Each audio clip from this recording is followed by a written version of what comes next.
जय हिंद दोस्तों इस वीडियो में मैं बात करूंगा एनटीपीसी पर, यानी एनटीपीसी क्या है रेलवे में, और इसमें कौन कौन से पोस्ट आते हैं और इनकी जो एज क्या होती है फॉर्म अप्लाई करने की, और इसके जो क्या बोलते हैं इसमें कौन कौन से पोस्ट आते हैं और कौन कौन लोग अप्लाई कर पाएंगे, इनकी सैलरी क्या है। तो इस वीडियो में मैं यही बात करूंगा, ठीक है। तो आपकी जानकारी के लिए बता दूं कि रेलवे में मेनली दो प्रकार के पोस्ट हैं, एक है टेक्निकल, दूसरा है नॉन टेक्निकल। यानी टेक्निकल वो लोग जो कि रेलवे के इंजन या फिर सीएनडब्ल्यू या कैरेज विभाग से, यानी सवारी और माल डिब्बा से जुड़े हुए लोग रहते हैं, वो लोग टेक्निकल पोस्ट वाले होते हैं। जैसे हमारा एएलपी असिस्टेंट लोको पायलट या फिर टेक्नीशियन या जूनियर इंजीनियर या फिर आपका एसएससी यानी सेक्शनी इंजीनियर।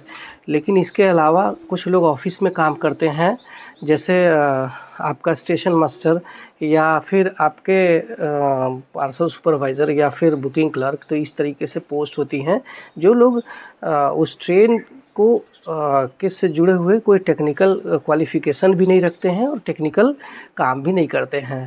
तो इसमें एनटीपीसी का जो फुल फॉर्म है इसको बोलते हैं नॉन टेक्निकल पॉपुलर कैटेगरीज, यानी कि वो लोगों का पूरा ग्रुप का एक साथ में जो वैकेंसी है वो भरी जाती है, जिसको हम एनटीपीसी के द्वारा यानी नॉन टेक्निकल पॉपुलर कैटेगरीज के द्वारा सारे पोस्ट को एक साथ में मिला करके एक एग्ज़ाम होगा, जिसमें पोस्ट का जो प्रेफरेंसेस है यानी प्राथमिकता चुन करके आप उस एग्ज़ाम को अगर पास कर लेते हैं, जैसे जैसे आपने चुना है उसी हिसाब से अगर आपकी मेरिट है, अगर आप मेरिट में आते हैं तो वो पोस्ट मिल पाएगा।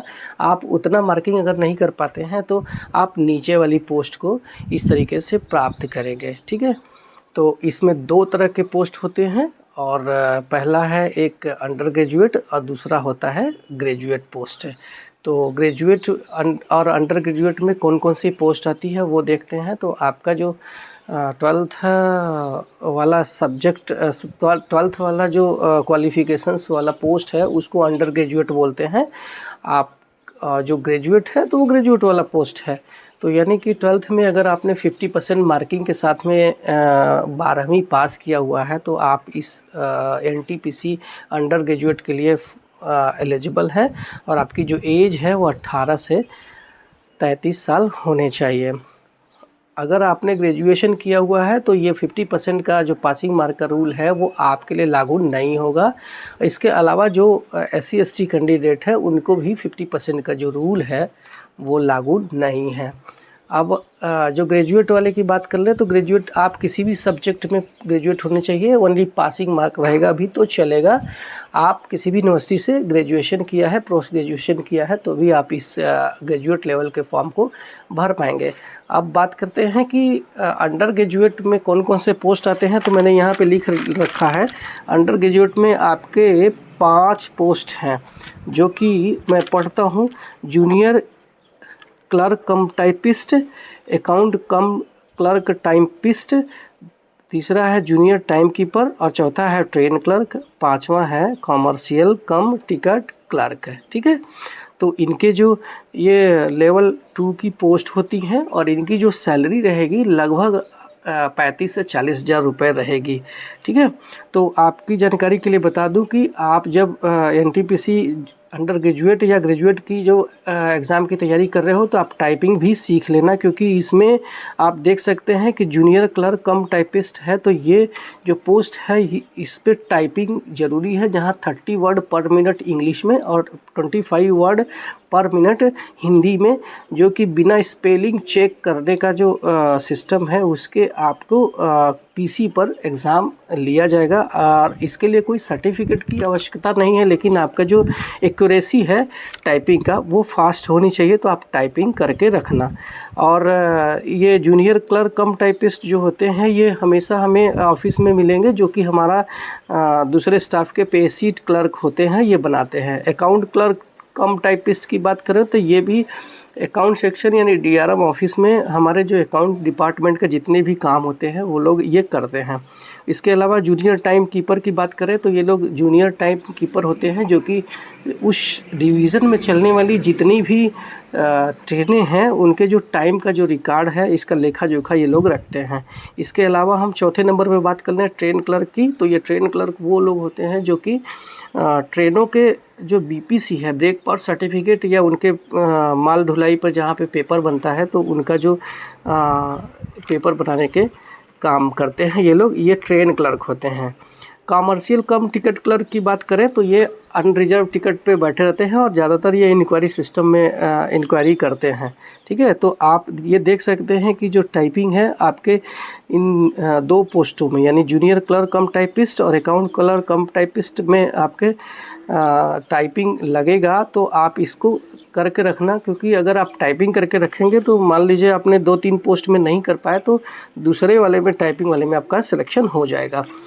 अब बात करते हैं ग्रेजुएट लेवल में कौन कौन से पोस्ट हैं। तो इसके लिए आपका जो पोस्ट है, पहला है ट्रैफिक असिस्टेंट, दूसरा है गुड्स गार्ड यानी ट्रेन मैनेजर, तीसरा है सीनियर कमर्शियल कम टिकट क्लर्क, चौथा है सीनियर क्लर्क कम टाइपिस्ट, पांचवा है जूनियर अकाउंट कम टाइपिस्ट, छठवां है सीनियर टाइम कीपर, और सातवां है कॉमर्शियल अप्रेंटिस, और आठवां है स्टेशन मैनेजर।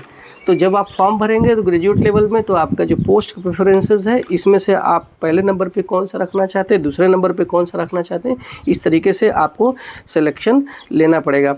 इसमें मेडिकल स्टैंडर्ड की बात कर लूँ तो आपको जो ट्रैफिक असिस्टेंट, गुड्स गार्ड या ट्रेन मैनेजर या स्टेशन मास्टर, इनके लिए ही थोड़े मेडिकल A2 है, यानी कि चश्मा वाले अलाउड नहीं है। बाकी जितने भी पोस्ट है उसके लिए आप अगर चश्मा लगाते हैं यानी 6/9 के बाद भी अगर विथ ग्लासेस है तो आप अप्लाई कर पाएंगे। और इसके अलावा इनमें जो है क्या बोलते हैं, विकलांग लोग भी अप्लाई कर पाएंगे।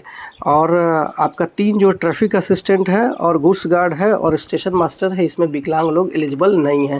अब हम इन सारे पोस्टों की एक एक बार बात कर ले। तो ग्रेजुएट लेवल के पोस्ट में ट्रैफिक असिस्टेंट की बात करूं तो ये ट्रैफिक जो अप्रेंटिस है ये हम स्टेशन मास्टर भी बन जाते हैं, या फिर ये लोग ट्रैफिक कंट्रोलर ऑफिस में भी काम करते हैं। तो इनके लिए भी आपका एक रिटन होगा और 2 CBT होगा, दोनों मतलब दोनों पोस्ट के, अंडर ग्रेजुएट और ग्रेजुएट पोस्ट के आपका जो 2 CBT होगा, दोनों CBT को पास करना ज़रूरी है।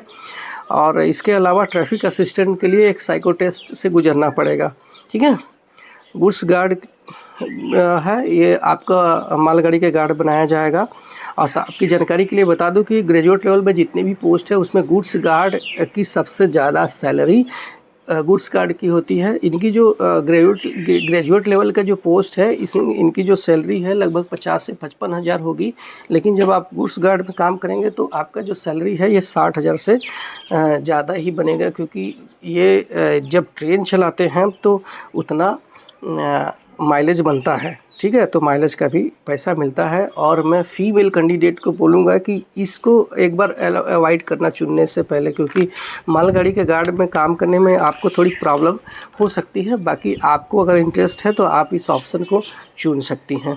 ठीक है, अब हम तीसरे पर आते हैं, सीनियर कमर्शियल कम टिकट क्लर्क। तो ये भी आपके जो रिजर्वेशन क्लर्क होते हैं वही होते हैं, और इसके लिए जो है आपको टाइपिंग आनी चाहिए। और उसके अलावा है सीनियर क्लर्क कम टाइपिस्ट, तो ये इसमें भी टाइपिंग ज़रूरी है। उसके बाद जूनियर अकाउंट कम टाइपिस्ट, तो ये अकाउंट सेक्शन में ही रहते हैं ये लोग, इनके लिए भी टाइपिंग ज़रूरी है।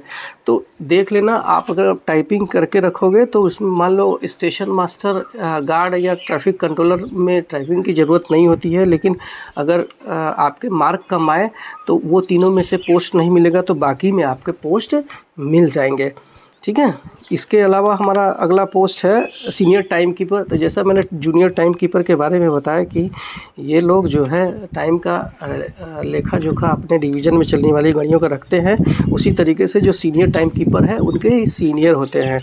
अगली पोस्ट की बात करूँ तो कमर्शियल अप्रेंटिस है, तो ये आपको बुकिंग सुपरवाइज़र या पार्सल सुपरवाइज़र या पार्सल इंस्पेक्टर, बुकिंग इंस्पेक्टर आपको मिलेंगे। अगर आपको अपनी ट्रेन को बाइक को अपनी ट्रेन में बुक करना है तो आपको इनके पास में जाना होगा, ठीक है। इसके बाद अगला पोस्ट आते हैं ये स्टेशन मास्टर। ज़्यादातर लोगों की इनकी पसंद होती है स्टेशन मास्टर, और आप सब परिचित हैं क्योंकि ये सबसे ज़्यादा हमें देखने को मिलते हैं। ध्यान रखना, इसकी जो मेडिकल स्टैंडर्ड है A2 है और 6/9 विदाउट ग्लास होती है, ठीक है। और तो ये मैंने बता दिया, और कौन कौन लोग अप्लाई कर पाएंगे वो मैंने बता दिया है कि ग्रेजुएट, अंडर ग्रेजुएट। उसके बाद हम बताते हैं कि आपका जो एज है ग्रेजुएट लेवल के लिए 18 से 36 साल होनी चाहिए। अब हम बात करते हैं कि इसको कौन कौन लोग अप्लाई कर पाएंगे। तो ओनली पास कैंडिडेट अप्लाई कर पाएंगे, अपीयरिंग वाले एलिजिबल नहीं हैं, ठीक है। एग्ज़ाम पैटर्न की बात करें तो आपका दोनों यानी कि आपका अंडर ग्रेजुएट और ग्रेजुएट दोनों में 2 एग्ज़ाम होने वाले हैं, और उस एग्ज़ाम में आपके 2 CBT होने वाले हैं।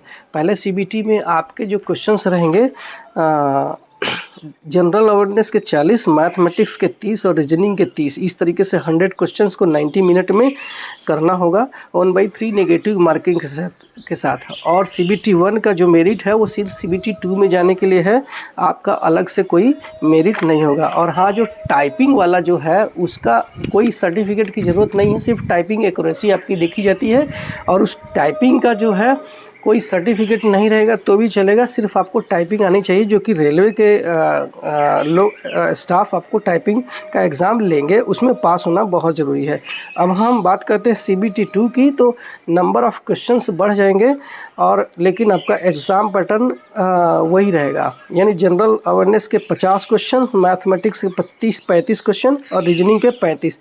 इस तरीके से 120 क्वेश्चंस आपको 90 मिनट में 1/3 नेगेटिव मार्किंग के साथ में रहेगी।